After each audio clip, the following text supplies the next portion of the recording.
વિરોધમાં છીએ એટલે આ ઝંડા ગાઢો નહીં, રૂપાલાની ટિકિટ પાછી નથી ખેંચીને એટલે ક્ષત્રિયો અત્યારે ભાજપની વિરોધમાં છે. અને તમે લોકો આ જે ધંધો કરી રહ્યા છો હાલ ને હાલ બંધ કરો ભાઈ. અત્યારે પ્રિયંકા ગાંધીજી ગયા, હજી તો અડધો કલાક થયો ને અત્યારે ઝંડા કઢાય? હજી ચૂંટણી પૂરી થઈ ગઈ છે, કેમ ઝંડા કાઢવામાં આવે છે? કોઈ બોલવા વાળું નથી એટલે ને.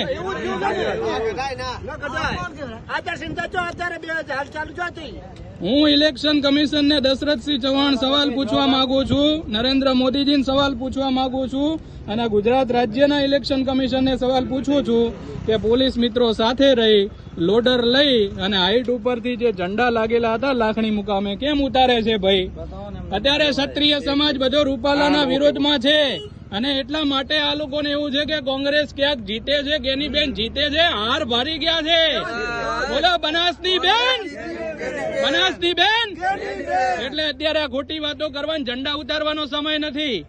કઈ સરકારે આદેશ આપ્યો છે તાત્કાલિક ઝંડા ઉતારવાનો? ફરિયાદ મળે છે, બરોબર? અમે એટલા માટે ફરિયાદ મળી. ચલો મારી ફરિયાદ પેલી સાહેબ આપજો, મારી વાત સાંભળજો. પોલીસ મિત્રોનું અને આપનું પહેલા સન્માન કરું છું. મને આપ લોકોથી વાંધો નથી, વાંધો એનાથી છે કે લોકશાહી અને લોકતંત્રમાં ભાજપ, કોંગ્રેસ, આમ આદમી પાર્ટી બધાને ઝંડા લગાવવાનો અધિકાર છે. 7 તારીખે ચૂંટણી હોય ને એટલે 5 તારીખે હાજે ઝંડા ઉતરે. આજ કઈ તારીખ છે ભાઈ? 4 તારીખે ઝંડા ઉતરે. અરે પરમિશન ની મારા ભેગા આવો, મોદીનો ફોટો લાગેલો ઉતારો. ફોટો ઉતારો. અને આની પરમિશન ના હોય, કેમ ભાઈ? આ કોના બાપની સરકાર છે એટલે અહીંયા છે ની પરમિશન? આ ઝંડા તમારે પાછા લગાવવા પડશે. કોંગ્રેસના કાર્યકર મિત્રોએ લગાયા છે ઝંડા, ના લોકો ઉતારી રહ્યા છે. અત્યારે બોલાવો તમારા ટીડીઓ ને અત્યારે અહીંયા આગળ બોલાવી દો. ટીડીઓ હોય કે કલેક્ટર શ્રી હોય, અમે વાત કરીશું. ઝંડા કેમ ઉતારો છો ભાઈ?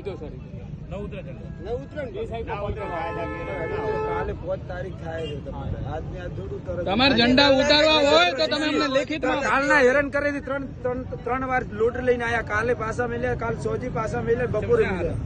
કાલે તો પ્રિયંકા આવી જ નથી. પ્રિયંકા તો હાર બારેલી ભાજપ સરકાર દમન કરે છે, અમુક પોલીસના મિત્રોને આગળ લાવે છે. પોલીસ મિત્રોનું આ કામ નથી ઝંડા ઉતારવાનું. વ્યક્તિના ઈશારે જ કોમ થાય છે. અને કોણ વ્યક્તિ છે મને ખબર છે. અમારા ઈશારા એટલે અમે તો અરે હું તમને એમ કહું છું, બિચારી જનતા તો ના કે ને. ધારો કે હું જાગૃત નાગરિક છું એટલે આપને સવાલ કર્યો કેમ ભાઈ ઝંડા ઉતારો. જનતા તો ત્યાં તમને ડાયરેક્ટ ના કે પોલીસ વાળા ઉતરાવે છે એટલે ભાઈ ઝંડા ઉતારવા દો. પણ લોકતંત્રમાં અધિકાર છે કોંગ્રેસને ઝંડા લગાવવાનો, આમ આદમી પાર્ટીને છે ને ભાજપનો છે. જો લાખણીમાંથી કોંગ્રેસના ઝંડા ઉતારો, પેલું નરેન્દ્ર મોદીનું બેનર ઉતારો, હેડો અમે ભેગા આવીએ અને પછી ઉતારો કોંગ્રેસની. મદદ કરવા આવીએ ને. પ્રિયંકા ગાંધીની સભા પૂરી થઈ, હેલિકોપ્ટર હજી રવાના નથી થયું, તાત્કાલિક ઝંડા ઉતારો છો. બેનરો ઉતાર્યા છે, બેનરો હમટી નાખ્યા છે. શું ભાજપ સરકારે પૈસા આપીને છપાયા હતા કોંગ્રેસના ઝંડા? બોલાવો ટીડીઓ ને, કલેક્ટર ને, બધાને.